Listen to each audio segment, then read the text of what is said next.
of sea.citi. It's really nice to have all of you here today. sea.citi is a group of tech and innovation companies, and we are working around the Seattle area to promote civic and community engagement amongst the tech sector. You may not know, but there's roughly 300,000 people that work in tech in our region. Many of them are new, and we hold these sessions as a way for everybody to get acquainted with some of the complex issues that we face here in our region. We work with big and small tech companies alike. So amongst our membership includes folks like Google and Amazon and Facebook, sort of the folks that you would expect. We also work with homegrown heroes who we love, like Tableau and Zillow. And then we also have some pre-IPO unicorn startups amongst our mix, like Amperity. I see some folks from Amperity online today. Remitly and Rover.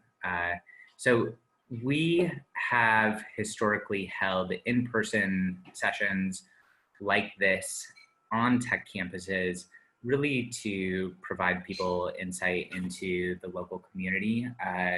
Now that we are about 2 months into the pandemic, we have taken our programming and we have spun it virtually. We've also really opened it up and are inviting folks from both the tech sector and general community to join us. This is a series of 6 30-minute conversations with community leaders, all focused on different issues. So far, we've talked about transportation with transportation choices last week. We also talked about sustainability and climate change with Forterra. The week prior today, we're talking with over at Wellspring about homelessness. Next week, we are talking about, oh my gosh, I'm totally going blank. Luanda's going to remind me. Immigration, yes, thank you so much.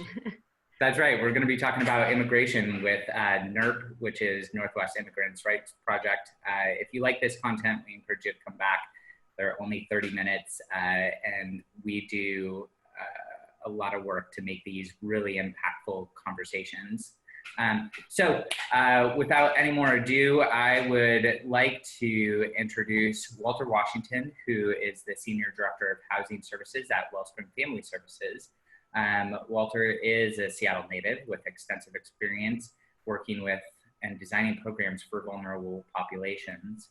He's worked with folks like the Technology Access Foundation, which many of you might already know, doing STEM education advocacy. He's done supplemental education support for foster students with Treehouse and transitional housing management with youth care. His most recent work includes opening Seattle's largest full-service shelter, Compass, at First Presbyterian, and working to advance transportation needs for vulnerable seniors as Director of Transportation at Sound Generation. So, well, super nice to have you today. Welcome. And as you come on, I would love for you just to start by giving us a little bit of an overview of Wellspring Family Services. Thank you for the introduction, and thank you everyone for tuning in live, and for those who are tuning into future recordings, hopefully.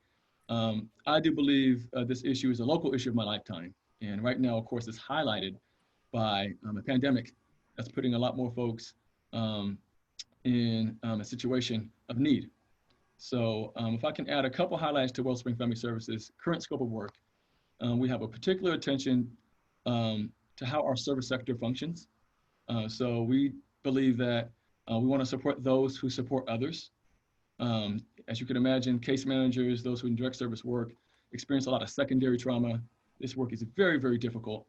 And we want to be a conduit for the organizations to do their best work. We have an employee assistance program that provides counseling, training, resources, and many other resources for a lot of other service agencies within the sector. We have a particular attention toward trauma-informed works. This is important because we are working with people who have been trauma-informed. Building a diversity of program offerings can be really, really important. So it's not like a one-size-fits-all. It was strategic for us to have 10+ programs for those who are looking for resources. So that way, we're not shoving something in front of a participant, making them take that program on and saying that's all we have to offer. So we have over 10 distinct programs just within housing. But across programs, we consider this work best done with the appropriate intimacy. So we pride ourselves on being intimate and being interested in long-term solutions and longer relationships. Not closing cases. You might be a family that we serve in the Seattle area. You might move to Federal Way or Tacoma. We want to keep that relationship going. We're now a part of your community. We're also very mindful of our ambition to end the cycle of family homelessness. That's super ambitious. So we're looking at the entire household, which means we're talking about stability, community, and even an approach that is mindful of the need for love, self-worth, and the impact on displacement. Our building is located in an area which has experienced significant gentrification, obviously rent increases, and really broken communities. It's a community where I'm from, and I've seen a lot of those who I grew up with being displaced, not being served, and I can see the lasting impact that's caused to the families in our community. Great. So I want to take a quick step back into sort of the broader spectrum of homelessness. And, you know, I'm going to assume that a number of people on this call already understand some of the basics around homelessness. But, you know, it's as you and I have talked about, it's a wildly complex topic. And there really are different segments and interventions around who is being served and how they are served. So can you just, in as brief as possible way, kind of walk us through all the different segments that there are? I mean, you, in your professional career, clearly have touched a couple of those segments, and how sort of how those segments differ. What I want to do is kind of move the conversation away from homelessness being the person that's sitting on the side of the street panhandling into a broader holistic conversation. Mm-hmm, mm-hmm. Yeah, a lot of attention goes towards the individual on the street.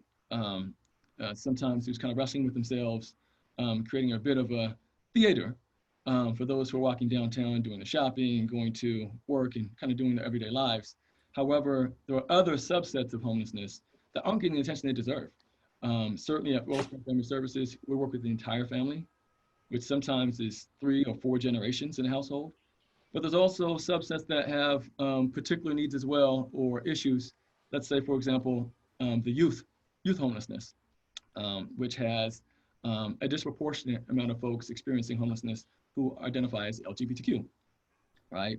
And then there's homelessness that impacts those who are aging ungracefully.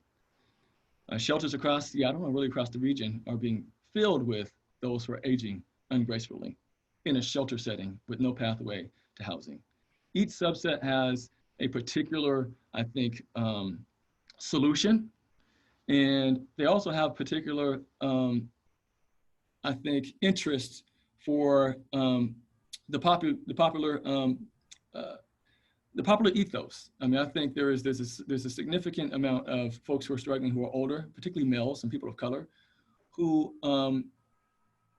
the general public kind of feel like they deserve it to some degree, right? Or there's a lot of fatigue around supporting those individuals. And then I think there's a need that people don't know about, that are children that are suffering, that they just don't know about because it's not in the media and it's not being talked about. So my goal would be to have a holistic conversation considering all of them together. And how does a child experiencing homelessness as a 5-year-old then experience homelessness as a 15-year-old, and then as a 45-year-old? Something happened, right? And with chronic homelessness, we tend to see that. It tends to go across generations. Someone who didn't get served properly as a kid or in school have lasting effects toward how they arrive as a young adult and how they age ungracefully, sometimes now in shelters. Yeah, I think it's really interesting. And one data point that that some folks might find stark is that Seattle Public Schools has roughly 4,000 students that are McKinney-Vento students, which would be students that are experiencing homelessness right now. So it really is a very present but often hidden issue. So with Wellspring, I kind of want to pivot back into family homelessness and the work that you guys are doing. So first up would be kind of describe to us or help us understand what is family homelessness, like what exactly does that mean? And then what have been really the most common interventions prior to the pandemic, and how is your work shifting now that we're in this very bizarre pandemic world? Yeah, first I should say that we talk a lot about homelessness, but we're kind of extending the conversation and talk about stability, right? So certainly at Wellspring, if we're talking about homelessness, we're talking about instability. And that also means we're talking about those who are really on the fringe, those who are on the verge of losing their housing, those who are going from maybe auntie's place to grandma's place to back to mom's place. I mean, those who are actually moving around without a stable household. And for us, those are people we want to pay particular attention to because they're always on the verge of homelessness. And many times they go in and out of homelessness. So I think for us, our variety of programs, we're thinking about those families as well. And there are so many more of those families that and then can be counted at one individual time as being literally homeless. But they have all the same needs in terms of displacement, in terms of traumatic experiences. So we're hoping to expand that definition kind of for the region, that whether you are on the streets, whether you're in a car, whether you're in a shelter, whether you're in a, let's say, a one bedroom with 6 or 7 of your kins, you are all in areas that are really, really at risk, at high risk. So that's really our lens on family homelessness. We're including everyone in the entire spectrum. A couple of things worth noting with family homelessness. As you all know, it's difficult to locate. Bikini-Vento status students have particular resources that are available to them. However, it's not enough. We can recognize students as being homeless or have experienced homelessness, but it's a whole other thing to connecting with the resource, right? So as we start to identify where these families are at, and they're not in our face, so not getting the attention and the finances that they deserve to have, what do we do? And I think for us, it's about building a community, a network of resources, and making sure that we can kind of disrupt some of the trauma that's associated with them. Yeah, and sort of the second piece of that, how are you guys shifting and adapting your current programs in light of the pandemic? So one is what the language is changing, and it's a good time for that because there's so many folks who are experiencing instability. So now I think maybe 3 or 4 months ago, when we were talking about instability, folks might say, well, shouldn't we be focusing on those who are in the streets? But now, because there's such a high volume of those who are experiencing instability and have a kind of a growing attention towards those who are really on the verge, then it's really changing the conversation for us all. So I think everyone in the service sector is looking at prevention programs, is looking at how do we change the conversation away from just literally homelessness. And then also, I think trying to become a lot more efficient for the folks we serve. We're having to work together, which is fantastic. We're having to come up with means of communication and opportunities for folks to find us. And once we begin working with families, we're not going to be asking families to be, coming from across the county, 2 and 3 children, bags, just to sign a piece of paper, right? It's inconvenient, it's not trauma informed, and we're learning things about how to be more efficient for the families we served. Every day, we have, I think, successes that are linked to our efficiencies that we've just learned. I imagine in 4 or 5 months from now, assuming things open back up, we'll have some hybrid of the work we've done in the past with the work we're currently doing. But the challenge being is to hold on to that intimacy, because that's so important in terms of lasting change. Yeah, it's been really fascinating to hear from other community leaders on how they're sort of the impact to their current operations on how they're serving people in the community. You know, historically, a lot of these services are really done in person. I mean, that has been a lot of the bread and butter of community, is making that in-person question or in-person exchange, and that really does foster that deeper relationship. And so you know, it's a fascinating time to hear how people are attempting to do that in a more digital way, and whether that's, you know, sending documents via email that can be signed that was not previously possible because of whatever internal issues.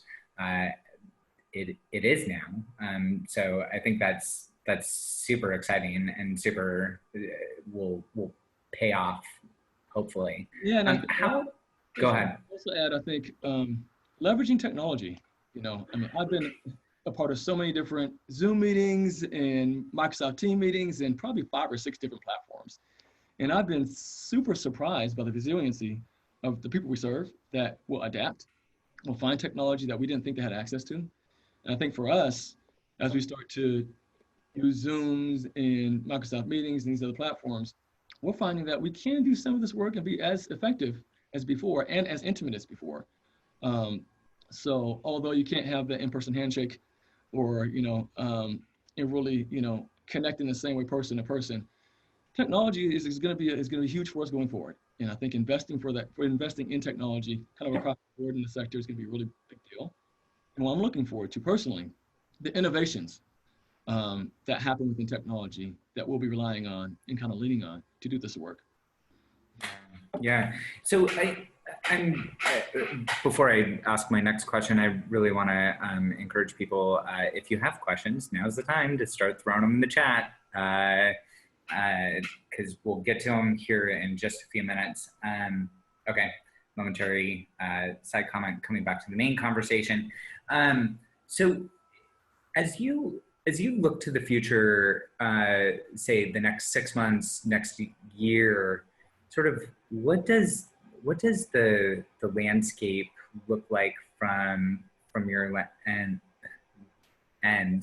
I think we all are aware that Seattle had a lot of problems around affordable housing. We've not seen housing stock grow at the same rate that our population has increased, really putting a lot of pressure, especially on communities of color and communities that have a lot of the service workers and micro businesses in them.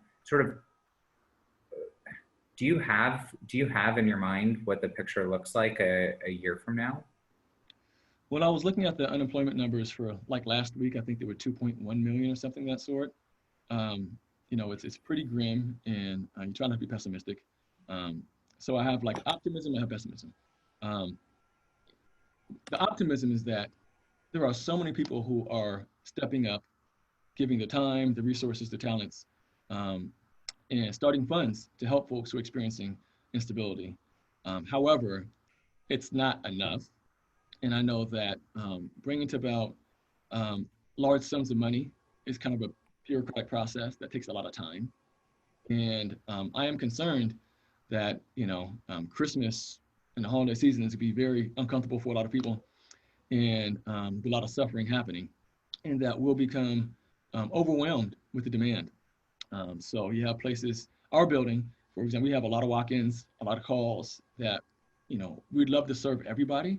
And there'll be a lot of agencies that are just flooded with you know, requests that they cannot serve. So, you know, 5, 6 months from now, certainly we'll be leveraging technology, we'll be more efficient, but we still will not have the means to serve everybody who deserves it. Yeah, so I do have one question that's come to me, and it's from Jennifer. She's asking about the new regional homelessness authority and sort of potential impending complications because of COVID-19. Yeah, so as I think a lot of you know, the regional authority is new, it's a newly formed entity. So And they started this work far before there was an idea around COVID. I mean, COVID just complicates it. And it's going to take some time for that authority to come together. And the version of that authority at the end of the year, I hope, is a bit more clear for those of us in the sector. And I'm sure it will be, but it's going to take some time. I do think that after the work is being put in, it will serve more folks across the greater Seattle area. So we're looking at a county-wide solution, which also includes folks who have been moving outside of Seattle. A lot of the population we're serving have been moving Federal Way, Southeast Kent, Southeast Renton, Des Moines, Burien, Federal Way. So they're kind of outside of Seattle. So when you had so much money coming through the city of Seattle to serve folks who are no longer in Seattle, it pointed to the need for this regional authority. But we wish this work could have been done some time ago. Fair enough. Fair enough. So with the really heavy focus on sort of staying at home, I think we've seen all sorts of really interesting items pop up where different governmental organizations are taking over hotels on temporary basis and the like.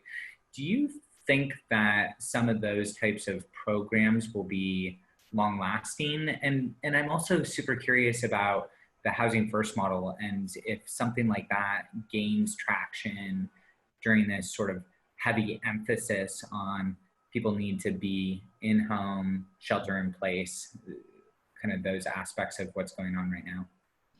Yeah, for us, and I think for me personally, I think the housing first model certainly we have a kind of a hierarchy of needs, and folks need to be in shelter or need to be in housing. But I think what's being lost with stay-at-home order is community, right? I mean, I'm concerned about not having camps, not having a network to engage with, and the effects of those things, and also not being able to fill your network with resources that will keep you housed.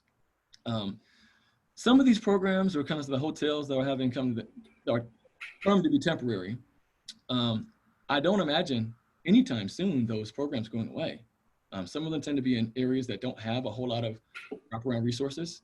So that's problematic, right? So you can't just put a struggling population of people in another city or in an area that's resource starved without resources around those individuals that are gonna allow that to be a long-lasting solution. So I don't think they're going anywhere. They likely will need more space outside of Seattle and asking other cities to kind of step up and accept individuals who are struggling. And hopefully we can, as a region, put those resources around those particular programs. Yeah. So one more reminder for the group, if you have any questions, feel free to drop them in the chat because we're just about at time. One question that I always ask folks that talk with us is, if you are an individual and you care about helping people that are experiencing homelessness, what do you do? My favorite question. So I think have the conversation. It's a very difficult conversation to have. It can create a lot of fatigue, mental fatigue, but have the courage to have the conversation, whether you're at a bookstore or a coffee shop or virtually, you're maybe having a virtual happy hour. Talk about how COVID is impacting this issue. More people becoming homeless and experiencing instability. Diversify your giving. Obviously, we all need finances, but also volunteering and offer your particular talents. I would also consider entering the sector. I love when I'm able to hire somebody or offer a particular project to someone who hadn't thought about themselves as having a talent that they can lend toward a particular issue around human services in this, or a particular issue now around homelessness. But there are tech solutions that we need. We need strategic planners. We need project planners. We need project managers. We need all of that. And finally, think big. And think about a region that has a grasp and a solution for this problem. And I think a lot of times we're so limited by just thinking about what if everybody had access? Oh, what if I had access to a home? Well, what if we had a community that was thriving? That wasn't just access, which would be a huge leap. What if we had a thriving community where everybody had had a take-in, everybody had love, safety, security. And I think if we set that as a benchmark, we'll get to solving this homelessness crisis a lot faster. Yeah, yeah. Just a quick shameless plug for another organization, and because I've got tech folks on the line, there is a product manager position open with Housing Connector, which is done in partnership with Zillow. It's a super interesting position. Shameless plug. Well, you guys probably interact with Housing Connector folks, I would imagine. Oh yeah, they're loving partners of ours. In fact, we provide prevention services for those who are placed through the interface. So it's a super important project. I mean, you can imagine as a case manager, having access to resources on the spot is far more valuable than cold calling apartment managers and begging them to take your clients in. So I mean, I always give a big shout out to Housing Connector as a partner and for innovative work and an example of how the tech community can have a great partnership with the sector. Yeah, yeah. Love it. Well, we're at time. Well, I really want to say a big thank you for spending a little bit of time with us. Thanks to all the attendees for coming in today. It's really nice to have everybody here. Like I said, if you enjoy this type of content, fast, hard-hitting community conversations, please join us every Thursday. We've got a couple more weeks to go in this series. We're happening every Thursday at noon. If you aren't on our email list, get on our email list by visiting sea.citi.org. And with that, I wish you all a wonderful afternoon and enjoy the warm weather that we're about to have. So thanks.